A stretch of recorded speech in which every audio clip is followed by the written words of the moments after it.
Today, I'd like to show you the trailer-mounted folder boom type aerial work platform. It is one of the most ideal aerial lifting platforms for indoor and outdoor maintenance work. It can rotate 380 degrees in the air, and the platform height ranges from 8 meters to 20 meters.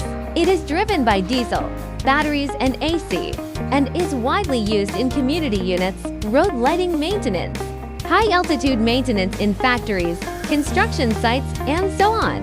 Nowadays, our workers are demonstrating the sea when it is in operation, and the aerial work platform is slowly descending. The control hub for operating the aerial work platform from the ground is this part, which contains 3 joysticks.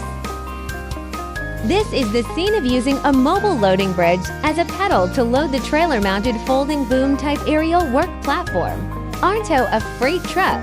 If you're interested in the trailer mounted folding boom aerial work platform and want to know more, feel free to contact me.